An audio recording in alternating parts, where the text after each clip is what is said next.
चरण कमल बंदों हरिराई,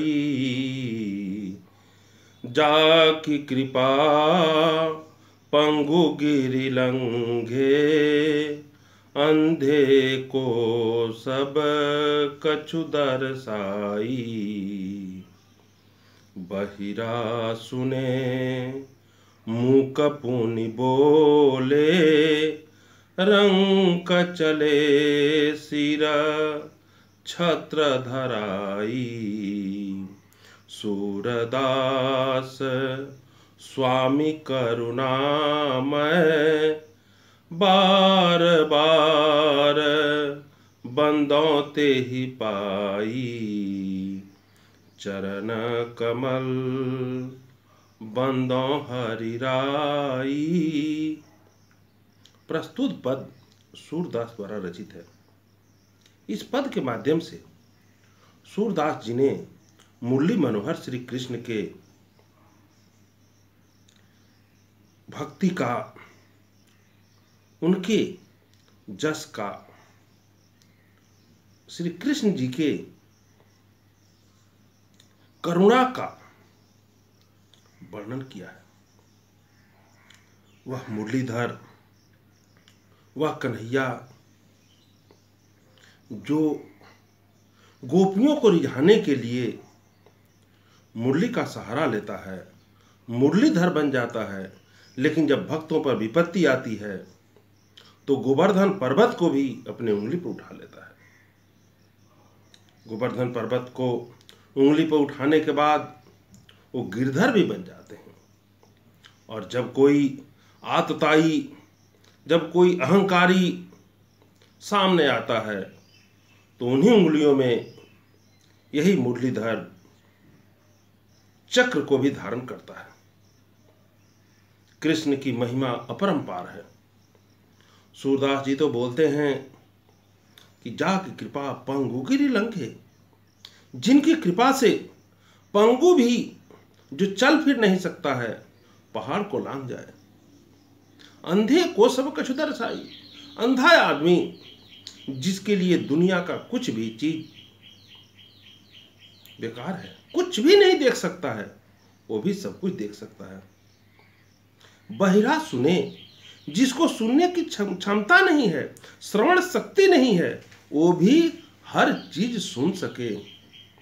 मूक पुनि बोले, जिसके पास जबान नहीं है, जो बोल नहीं सकता है, वो भी सब कुछ बोलने लगे। मूक पुनि बोले और रंक चले सिर छत्र धराई।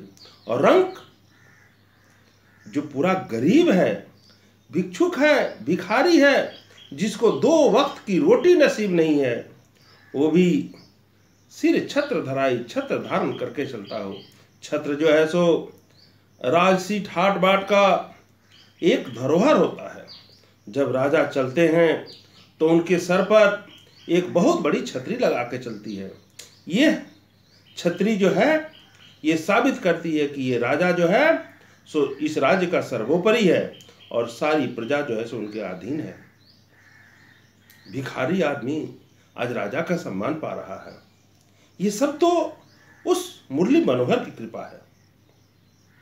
इसलिए सूरदास जी कहते हैं कि ऐसे करुणामय, ऐसे दीन दयालु श्री कृष्ण की चरणों में मैं बार बार नतमस्तक हो जाऊं।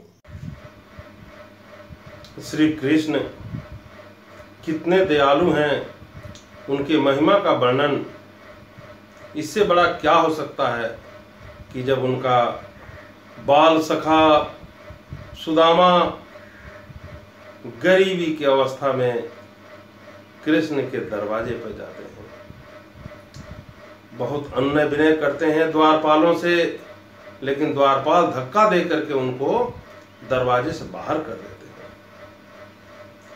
लेकिन किसी द्वारपाल के दिल में थोड़ी दया आती है और वह सुदामा का संदेशा कृष्ण के पास पहुंचाता है।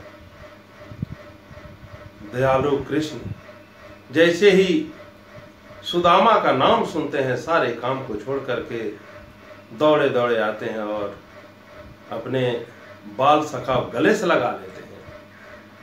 फिर क्या हुई, वह गरीब ब्राह्मण जिसको तन ढकने का एक वस्त्र नहीं था, खाने की रोटी नहीं थी, कृष्ण के पास से जाने के बाद राजा बन गया। यही तो होता है, रंग चले श्री छत्र धराई। कृष्ण की महिमा अनंत है। हाँ, एक बात और है बच्चों, भक्ति रस की कोई भी कविता हो, कोई भी पद हो या साहित्य कोई भी हो, उसको सरस ढंग से उसमें छंद और अलंकारों का प्रयोग किया जाए, मुहावरों का प्रयोग किया जाए और दिल से उसका पठन पाठन किया जाए तो दिल को बहुत सुकून मिलता है। जिस तरह एक नई नवेली दुल्हन नए नए परिधानों में, नए नए आभूषणों में बहुत ही अच्छी लगती है, ऐसे ही सजाने के बाद साहित्य भी बहुत रोचक हो जाता है। इसलिए मेरा अनुरोध है कि जब भी पढ़ाई करें दिल से सोच के करें। ईश्वर की भक्ति में अगर लगे हैं, भक्ति की कोई कविता पढ़ रहे हैं, कोई दोहा पढ़ रहे हैं, तो उसको दिल में उस इष्ट देव का एहसास लेकर के पढ़ें, बहुत सुकून मिलेगा। आशा है बात समझ में आई होगी, कोशिश तो कीजिए। दयालु प्रभु, माखन चोर, गिरधर गोपाल किसी का अहित नहीं कर सकते हैं। वो हमेशा से ही कल्याण करते आए हैं और भविष्य में ही कल्याण की ही कामना है उनसे। आप लोग मन लगा के पढ़िए, खुश रहिए। जय श्री कृष्ण।